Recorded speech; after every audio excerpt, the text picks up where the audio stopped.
Hi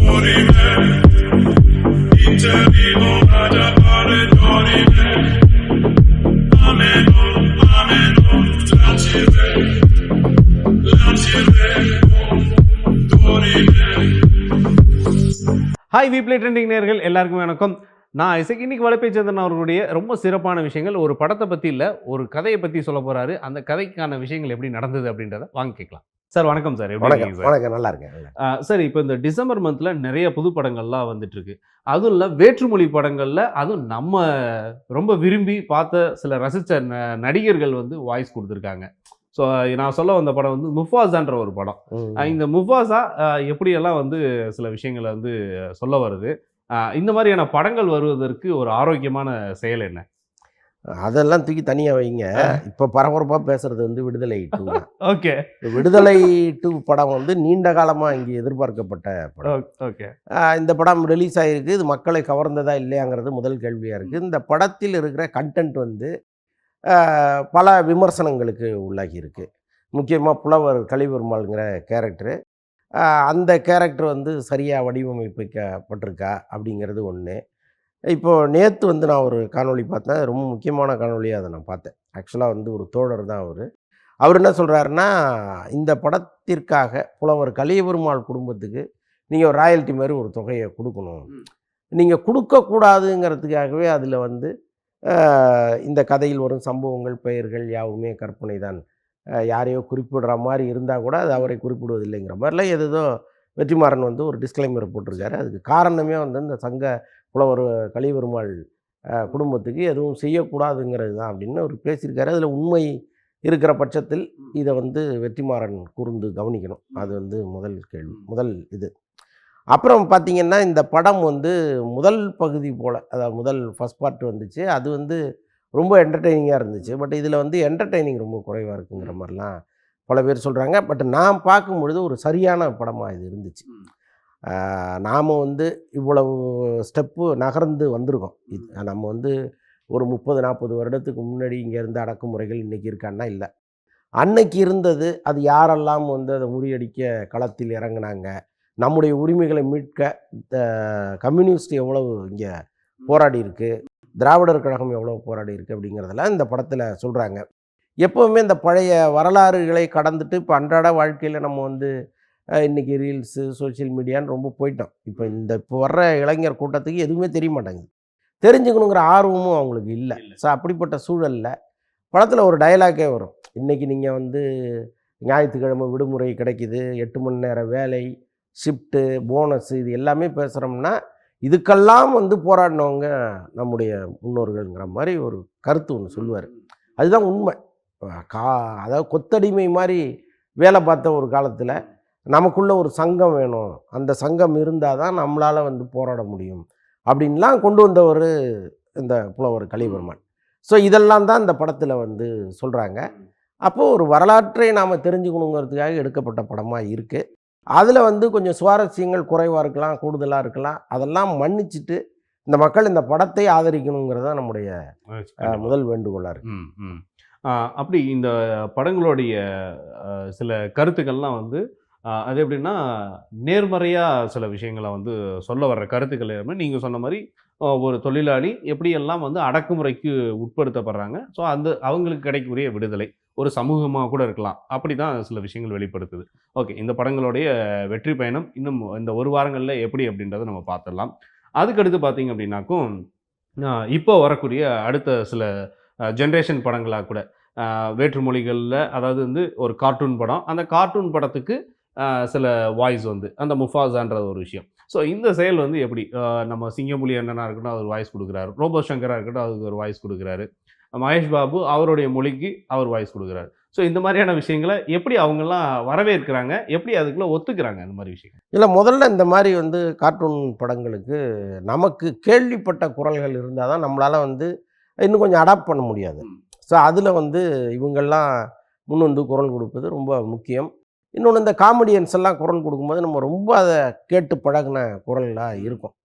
நல்லா யோசிச்சு பாருங்க, இதுக்கெல்லாம் வடிவேலு குரல் கொடுத்தா எப்படி இருக்கும்? சூப்பரா இருக்கும். எப்படி இருக்கும் இல்லை? செம ஆனால் கற்பனை அவர் சார். ஆமாம், அவரை யாரும் அப்ரோச் பண்ணியிருக்க மாட்டாங்க. ஏன்னா அவர் படத்துக்கு கேட்குற சம்பளத்தை விட டப்பிங்க்கு இன்னும் நிறைய கேட்பாரு. ஓகே. ஸோ அப்போ வந்து ஒரு சீப் அண்ட் பெஸ்ட்டாக பண்ணணுங்கிறதுக்காக ஸோ இந்த மாதிரி நடிகர்களை கூப்பிட்றாங்க. பட் இவங்க மனமும் வந்து நம்ம முகம் தெரியலனாலும் நம்ம குரல் வரணும்னு நினைக்கிறது பெரிய விஷயம். அதுக்கு நம்ம பாராட்டலாம்.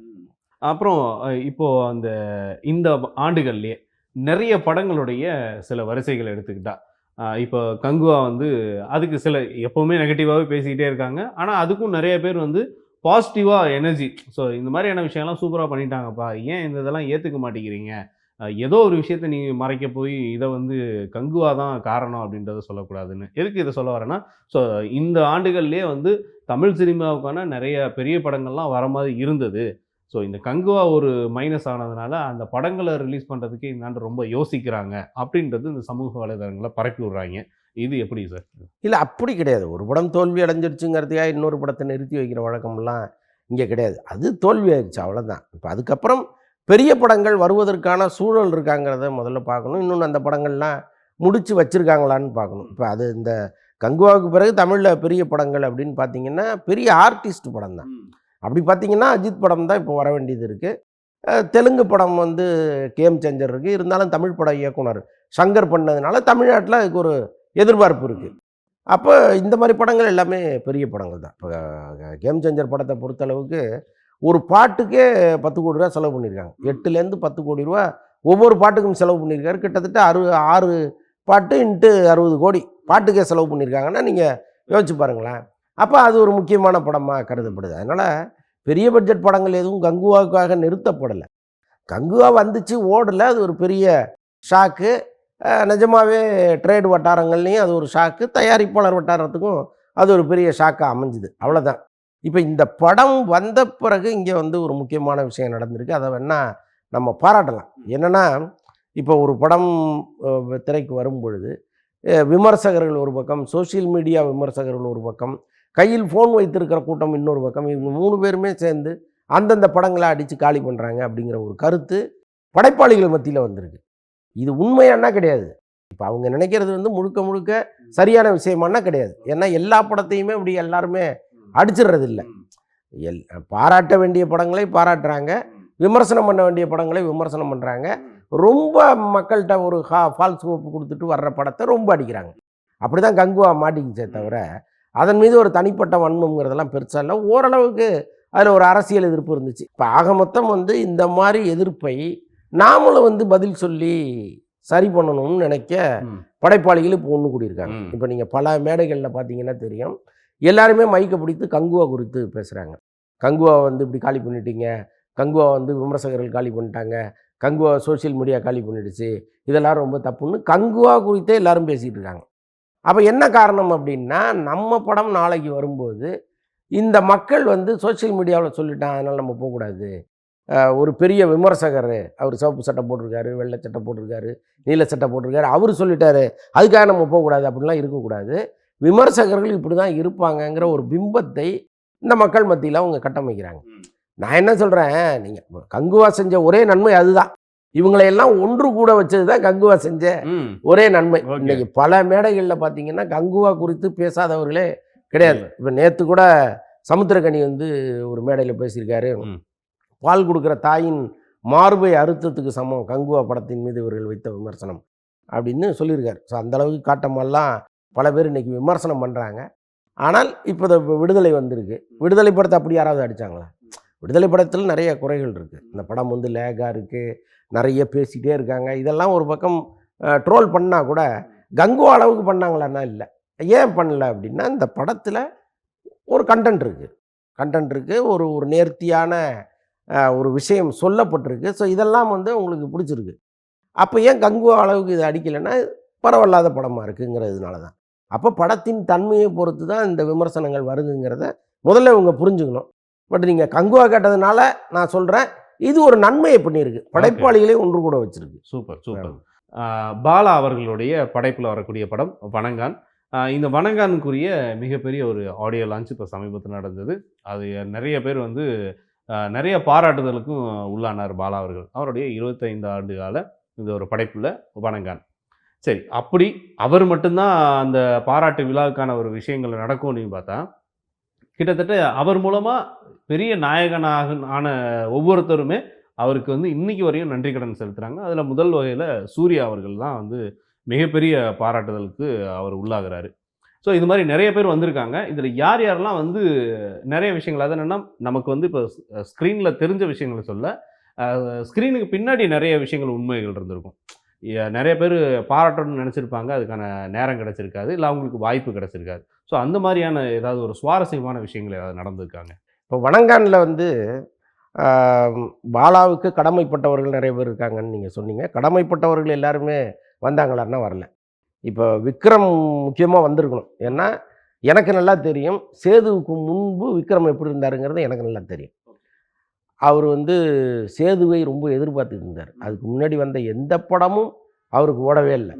சேது படத்தில் நடிச்சுட்டு ரொம்ப வந்து ஆர்வமா அவரு காத்துக்கிட்டு இருந்தார். நான் வந்து ஒரு முறை அவர பேட்டி எடுக்க போகும்போது அவர் சொன்னாரு, இது மாரி சேதுன்னு ஒரு படம் சார். அது எனக்கு ஒரு பெரிய லைஃப குடுக்கும் சார்." அப்படின்னு சொன்னாரு. "அ என்ன சார் வரிசையா படங்கள் ஓடவே இல்ல. எப்படி நீங்க வந்து சர்வை பண்றீங்கன்னு?" நான் கேட்டேன். அப்ப அவர் சொன்னாரு, "இல்ல சார் நான் ஒரு டப்பிங் ஆர்டிஸ்ட்டு. பல இடங்கள்ல நான் டப்பிங் பேசுறதுனால நம்ம லைஃப் ஃப்ரீயா ஓடிட்டு இருக்கு பிரச்சனை இல்லாம. ஆனால் சேதுன்னு ஒரு படம் பாலான்னு ஒருத்தர் பண்றாரு. அது வந்துச்சுன்னா என் லைஃபே வேற சார்ன்னு" சொன்னாரு விக்ரம் அப்ப பேசும்போது. அது வந்து படம் வந்த பிறகு அப்படியே அவருடைய லைஃபே மாத்துச்சு. இன்னைக்கு தமிழ் சினிமாவுல ஒரு மிக முக்கியமான நடிகரா விக்ரம் வர்றதுக்கு சேது ஒரு காரணமா இருந்துச்சு. ஆனால் அ பாலாவுக்கும், விக்ரமுக்கும் இப்ப நடுவுல வந்து ஒரு பெரிய மனக்கசப்பு வந்துருச்சு. பொருளாதார ரீதியா ஒரு மனக்கசப்பு.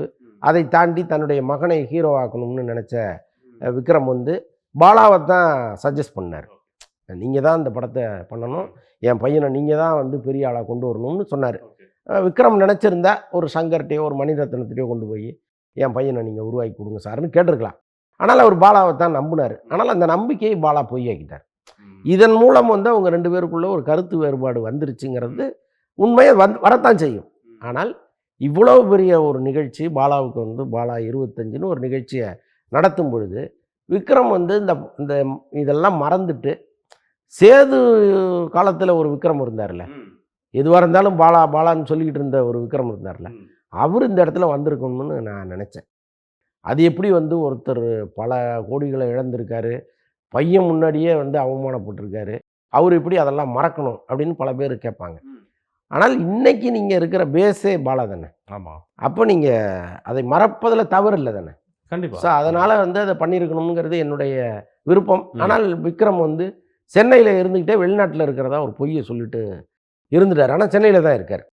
ஸோ இது ஒரு பக்கம் நடந்துச்சு. அதுக்கப்புறம் யுவன் சங்கர் ராஜா. யுவன் சங்கர் ராஜா போட்ட பாடல்கள்ல பாலா படத்தில் போட்ட பாடல்கள் ரொம்ப முக்கியமான பாடல்கள். யுவனால் பாலாவுக்கும், பாலாவால் யுவனுக்கும் ஒரு ப்ளஸ் இருந்துச்சு. ஓகே. ஒரேடியா பாலா தான் யுவன உருவாக்குனாருன்னு நம்ம சொல்ல சொல்ல முடியாது. முடியாது. ஒருவருக்கு ஒருவர் வந்து ஒரு ஒரு வெற்றியை தேடிக்கிட்டாங்க. ம்.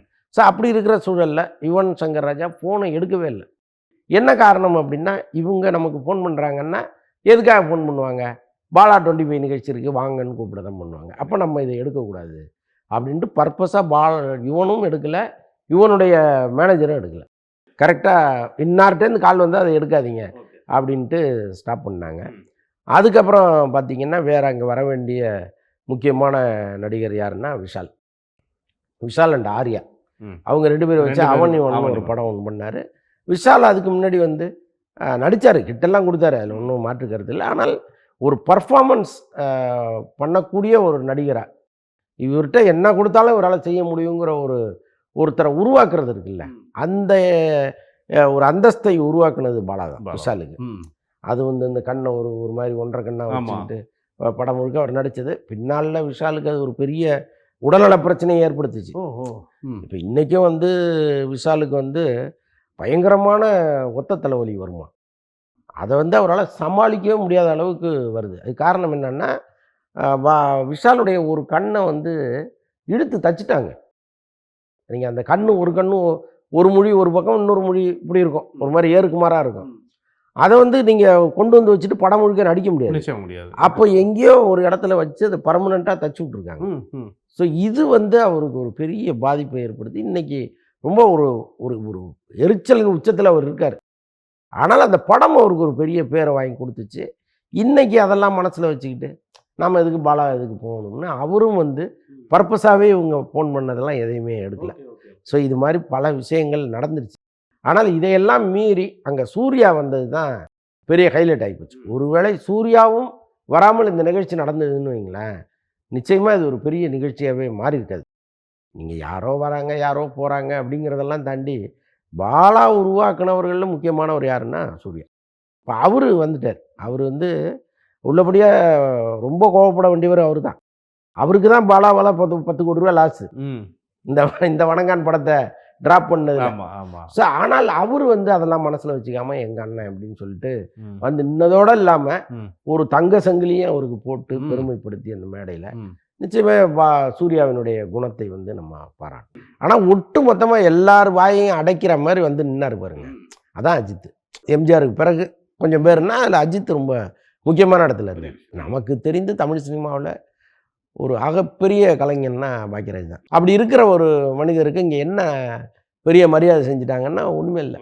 இவ்வளோ நேரம் அந்த கதைகளை பற்றியும் இந்த படத்தினால ஏற்பட்ட சில சர்ச்சைகளை பற்றியும் நிறைய பேசினார். அடுத்த பகுதியில் இது என்னன்றதை ட்விஸ்ட்டை கொண்டு போகிறார், வாங்க பார்க்கலாம்.